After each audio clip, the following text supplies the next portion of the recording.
Estamos de volta e começamos agora então o nosso segundo dia de entrevistas com os candidatos ao governo do estado de Mato Grosso.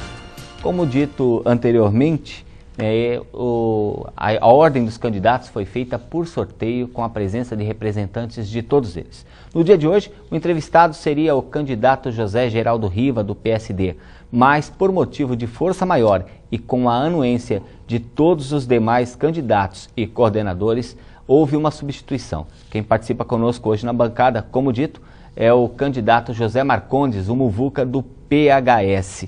E o restante continua normal. Amanhã teremos o candidato Lúdio, depois o candidato Tax e encerrando nessa substituição o candidato do PSD ao governo do estado de Mato Grosso. Bem, e continuando então, dando início efetivo, vamos fazer o sorteio das duas perguntas que são feitas pelos cidadãos. Vamos começando aqui. O tempo começa a correr a partir de agora, são 20 minutos para a entrevista. A primeira pergunta, a de número 4. Vou virar para cá, primeira pergunta, número 4. Vou sortear a segunda pergunta também, para que a nossa produção possa, então, preparar as perguntas. Vamos lá. Próxima pergunta, a de número 14. Mostrando aqui, pergunta número 14. Essas duas perguntas, então, pergunta número 4 e pergunta número 14, serão respondidas pelo candidato. Começando pela pergunta número 4. A nossa produção está preparando esta pergunta. Inicialmente, vamos então à pergunta que já está no ponto. Confere aí com a gente.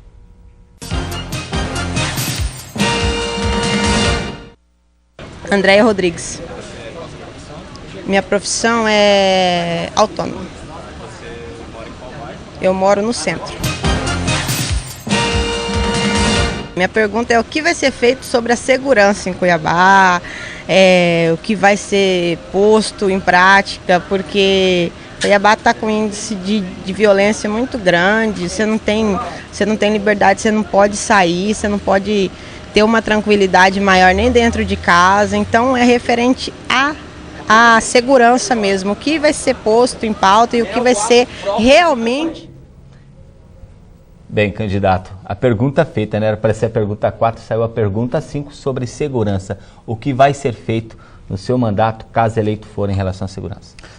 Muito obrigado, quero agradecer primeiramente à direção da casa, a Deus, dizer que estou muito contente e feliz por estar nesta bancada aqui, que é conduzida por você, que é remanescente dos movimentos estudantis. Tivemos grandes embates na FMT, pelo professor Maurélio Menezes, que é o professor dos bons profissionais da imprensa desse estado. Em relação à segurança, nós vivemos não uma sensação de insegurança, uma situação de insegurança. E isso remanesce de uma política velha que não dá valor aos policiais. Ou seja, nós temos um déficit de policiamento de cerca de 6 mil policiais. Nós precisamos colocar policiamento nas ruas. Nós precisamos dar segurança para a população. E para fazer isso, nós temos que ter um projeto não só de policiamento nas ruas, mas também nas escolas. Porque uma das grandes situações de violência e insegurança que temos é resultado das drogas. Até porque a droga se tornou um dos grandes mal que vem vilipendiando a família matogrossense. E por isso a gente combater, aumentar o número de policiais do GEFRON na fronteira para evitar a entrada das drogas, aumentar o efetivo policial e dar condições de trabalho para ele. Não dá para o policial correr atrás de bandido com 38 e os caras de ponto .40. Não dá para ele correr atrás de bandido com um Gol .0 e os caras de Ranger, Rover, enfim. Temos que dar equipamentos para os policiais, aumentar o efetivo e dar uma carreira segura para eles. Ok.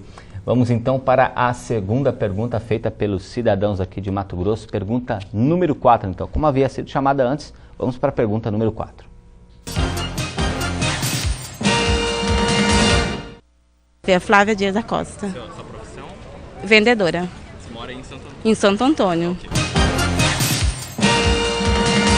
Gostaria de saber o que eles vão fazer sobre, na área da educação, na saúde principalmente, que os hospitais, o pronto-socorro, o que eles vão fazer para o pronto-socorro que está precário, né? Aí a proposta dele para o pronto-socorro, para os municípios, porque eu moro em Santo Antônio, o que eles vão fazer para a área da saúde lá de Santo Antônio? resposta é sua. Muito pertinente, muito obrigado pela pergunta. Eu gostaria de dizer para a população que nesses períodos eleitorais, os candidatos prometem construir hospitais aqui em Cuiabá. Né? Se fosse levar em consideração todas as promessas que se tem aí, ia ter mais hospitais públicos do que dependentes, do que pessoas para serem atendidas. A minha proposta é fortalecer os que já existem, além principalmente dos regionais. Nós temos 2 hospitais regionais, por exemplo, em Colíder, em Alta Floresta, que não tem um leito sequer de UTI. Se nós fizermos os repasses constitucionais devidos para os hospitais regionais, para as policlínicas, se a gente construir unidades de pronto atendimento na sua cidade, por exemplo, nós teremos o atendimento local sem precisar recorrer à ambulancioterapia. Com isso, nós poderemos desafogar o pronto-socorro aqui de Cuiabá, porque muitos dos pacientes que vêm para cá, que são atendidos lá, vêm de fora, vêm das cidades que não têm um serviço de alta complexidade. Se sofre um politraumatismo, por exemplo, em Santo Antônio, é vindo aqui para o pronto-socorro de Cuiabá. Se sofre algum acidente, alguma coisa, é feito atendimento na policlínica, aliás, no Hospital Metropolitano de Várzea Grande. Então nós temos que fortalecer as unidades regionais, dar condição de trabalho. Vamos pagar remuneração do profissional da saúde bem. Profissional de saúde não é só o doutor, o médico, a enfermeira, é todo um conjunto de profissionais que trabalham nesses setores aí. Em Alto Coité, por exemplo, nós temos um posto de saúde de enfeite. E lá vai um profissional, vai um médico de 15 em 15 dias. E as pessoas ficam na fila, se não conseguir pegar a ficha para ser atendido naquele meio-dia, tem que esperar mais 15 dias. Isso é uma excrescência. Nós temos que acabar com isso para oportunizar a saúde em todos os municípios do estado. E com isso, a construção de unidades de pronto atendimento em todas as cidades, incrementar o aparelhamento dos hospitais regionais para que as pessoas não precisem se recorrer a Cuiabá, Várzea Grande. E aqui em Cuiabá a gente construiu um hospital de altíssima complexidade, que é, por exemplo, aquele que faz transplante de rim, que nós não temos. As pessoas que sofrem de diálise aqui precisam fazer transplante em Curitiba. Então, esse hospital de altíssima complexidade, sim, aqui em Cuiabá. Agora, de média e alta complexidade, nas cidades, nos polos e unidades de pronto atendimento nos municípios menores. Ok, candidato. Vamos então para a primeira participação, né, do nosso convidado hoje, professor Maurélio Menezes.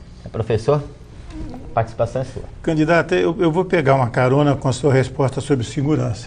O senhor disse que equipando a polícia está resolvido o problema, né? E eu, como sou da área de educação, sou da área de jornalismo, mas estou fazendo um doutoramento na área de educação, né, eu tenho uma outra visão. Eu acho que o problema da segurança, a base está na educação que não se teve lá embaixo. Então, o que o senhor pretende fazer para mudar a situação da educação? Porque se nós tivermos uma educação, Gramsci dizia há 100 anos, né, que a escola é fundamental, a educação que forma um sujeito crítico não vai transformar esse sujeito num bandido. Qual a sua posição em relação à educação e o que o senhor pretende fazer para mudar a situação que está? Perfeito. Professor, você continua sendo um mestre. E eu vou mais além. A educação é transformadora e evita. Nós temos que, o Estado tem que adotar os nossos jovens. Agora, se me permite, eu não disse que equipando o policiamento resolveria o problema da educação. Como o tempo é exíguo, nós não podemos aprofundar muito no debate. Mas é lógico que é um conjunto de fatores, desde a educação, né, nós colocarmos os nossos jovens em escolas de ensino de tempo integral. No contraperíodo, nós temos escolas técnicas profissionalizantes para que eles possam o dia todo, tendo merenda escolar adequada, ganhando saúde, né, possa ser adotada pelo Estado, porque se não for, ela vai ser adotada para o traficante que está na porta da escola, esperando o seu filho. Então, é um conjunto de fatores. Educação, em primeiro lugar, é a gente atacar na raiz, porque todos nós sabemos que o filho do trabalhador que não tem uma escola que presta, ele não pode sonhar com um futuro que presta. ele vai ser vítima dessa sociedade preconceituosa que não dá oportunidade. E se o Estado oferecer essas condições, especialmente para os mais humildes, especialmente para esses rincões, nós temos 2 Mato Grossos. Nós temos que quebrar esse Mato Grosso, o Mato Grosso rico, o Mato Grosso pobre. Temos que quebrar esse muro e oferecer para todos os cidadãos educação de qualidade e, junto com a educação de qualidade, policiamento efetivo. Nós temos cidade que nós temos um policial para cada 1.600 habitantes, o que é outra aberração. Então nós temos que atacar sim a raiz do problema através da educação, mas também temos que fortalecer o aparelho policial. Bem, candidato, vamos mudar um pouquinho de assunto. Eu gostaria de falar com o senhor sobre mobilidade urbana e transporte. O senhor há algum tempo participou, inclusive, de um grupo de estudos aí do chamado aglomerado urbano. Queria saber o que o senhor tem de propostas para este segmento. Nós estamos aí com o chamado legado da Copa ainda, com muito por fazer, e como melhorar o transporte e a mobilidade não só na capital, como também no interior. Eu quero dizer que eu fui uma das pessoas que nós mobilizamos mais de 1.500 pessoas por 2 vezes em defesa do VLT. Então, quando o governo já tinha desistido contra o interesses de senadores, interesses poderosos da máfia dos combustíveis, a população foi às ruas pedir o VLT. Resolve tudo? Não resolve. Os viadutos, as passarelas, nós estamos caminhando. Mato Grosso, Cuiabá especialmente, que está se tornando aglomerado urbano, compreende Várzea Grande, Cuiabá e as cidades circunvizinhas. Nós já temos mais de 1 milhão de habitantes e temos uma cidade engargalada, sufocada, que na nossa visão, somente o VLT, o veículo leve sobre trilho, poderia desafogar. Agora nós temos que pensar também em relação à mobilidade urbana, os vazios populacionais. Aqui em Cuiabá, por exemplo, nós temos 20 quilômetros do centro até o Pedra 90 de espaços vazios. Nós temos que trabalhar junto com a prefeitura no sentido de conscientizar para fazer um IPTU progressivo para que as empresas se instalem nos bairros para que o cidadão não precise se deslocar tanto tempo. Está aí o cidadão todos os dias saindo 5 horas da manhã, enfrentando 2 horas de ônibus lotado, pagando R$ 2,80 na sua passagem, e a mulher, o cidadão, jogando o 3º turno nas costas, pelo qual ninguém lhe paga nada por isso, em função até dessa mobilidade. Nós temos nos grandes centros resolver esse gargalo. Aqui em Cuiabá o caminho é o VLT, esses viadutos, por isso nós não podemos deixar de enaltecer aqui o trabalho que foi feito em relação a isso, embora as demores, embora os problemas, embora as falhas, no meu governo, como aconteceu do teto lá do aeroporto ter caído, no meu governo tenha certeza de que isso não vai acontecer, porque isso aí é uma política que faz parte do velho do século XIX, e eu estou pegando a política do século XXI, uma nova política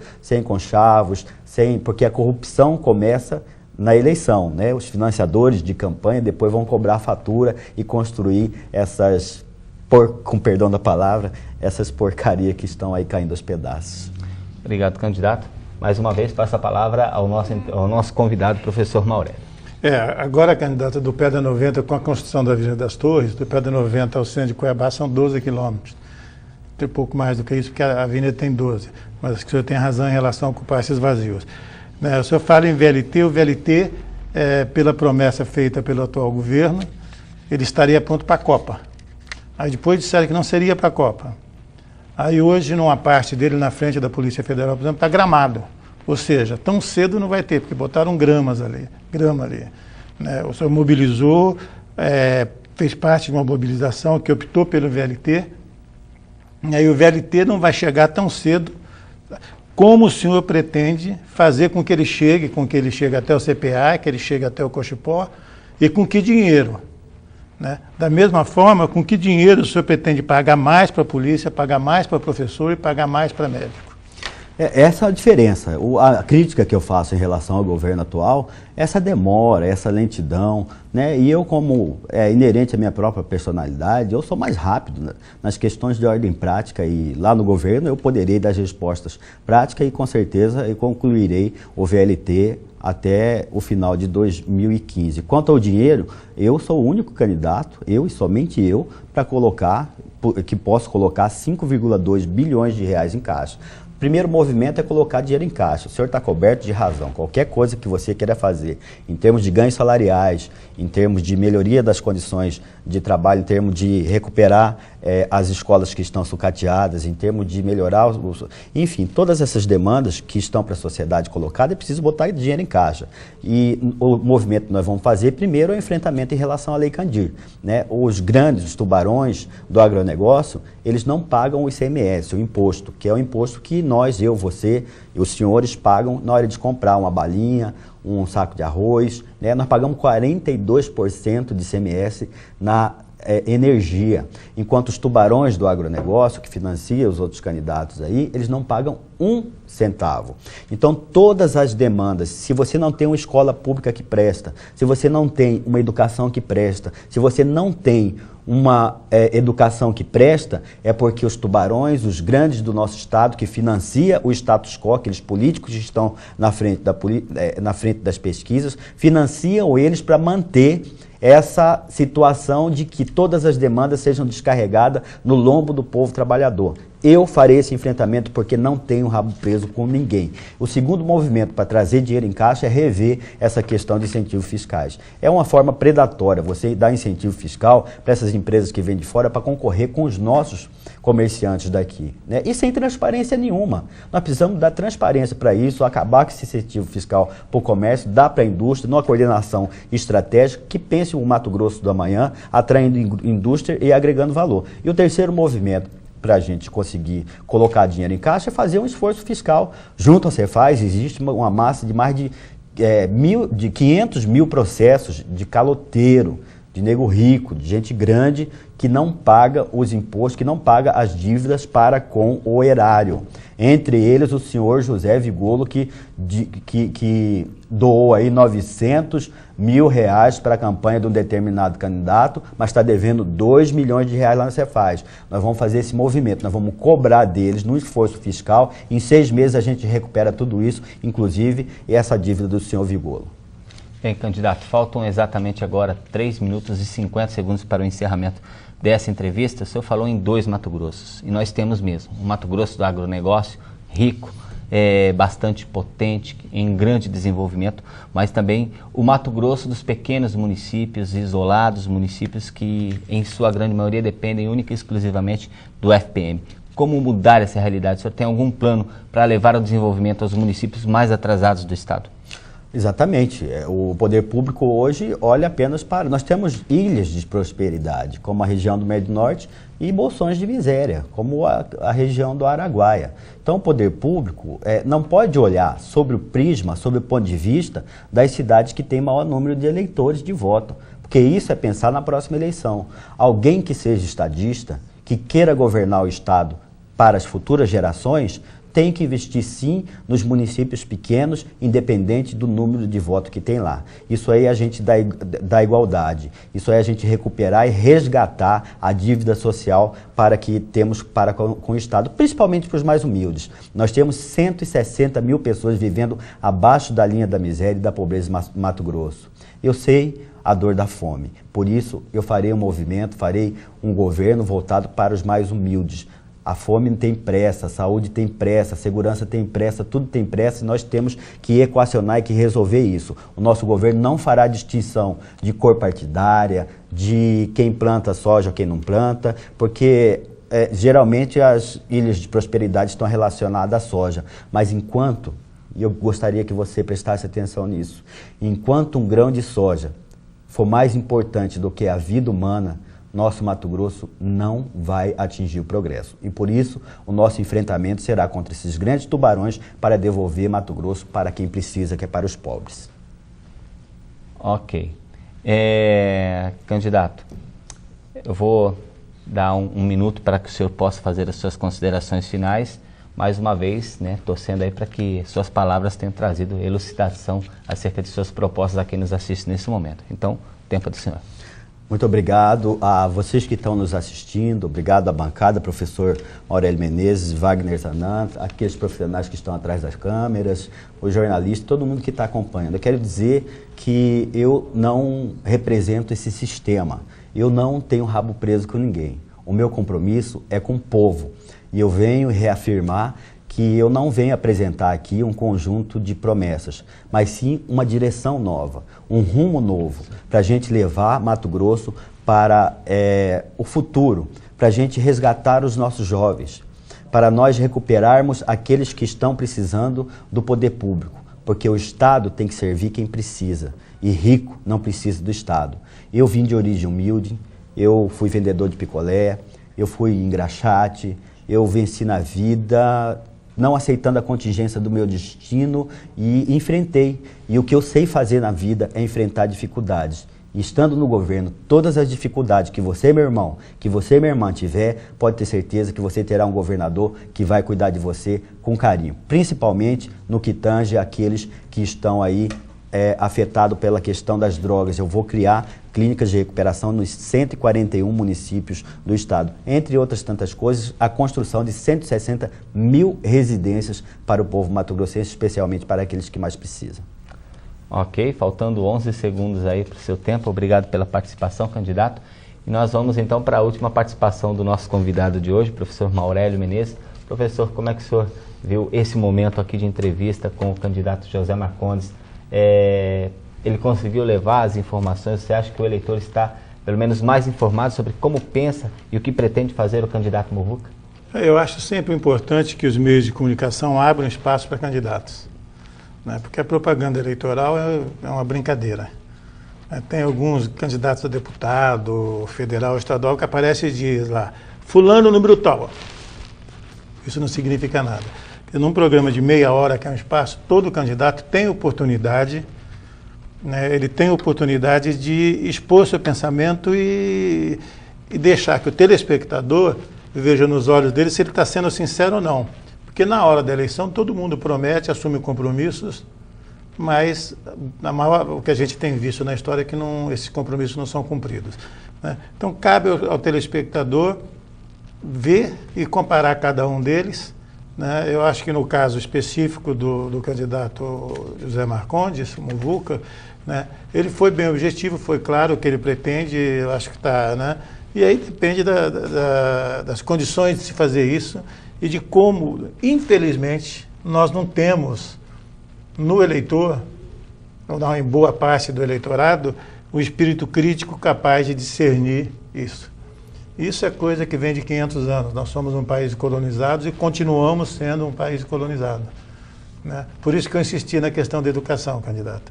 Quer dizer, o dia que nós tivermos uma educação fundamental que forme o cidadão crítico, nós vamos ter eleições melhores. Com certeza. Ok, obrigado, professor. E assim nós vamos finalizando o programa de hoje, agradecendo a você que nos acompanhou até o momento. Lembrando que amanhã o nosso encontro aqui é com o candidato Lúdio Cabral, do PT. Ele vem também fazer a sua participação aqui nesse ciclo de entrevistas. Esperamos que a conversa com esses dois candidatos até agora, primeiro ontem com José Roberto, hoje com José Marcondes Muvuca, tenha trazido informação acerca desses dois candidatos.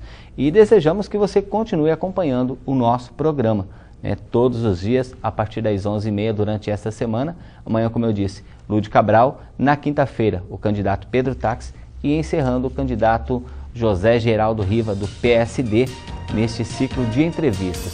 Importante dizer que tudo isso é feito para você que você tenha informação e faça a melhor escolha na hora de votar. Um grande abraço a todos e até amanhã, se Deus quiser, com mais um programa Mato Grosso Urgente Eleições 2014. O ciclo de entrevistas está levando informação acerca do que pensam e do que pretendem fazer os candidatos. Obrigado e até amanhã.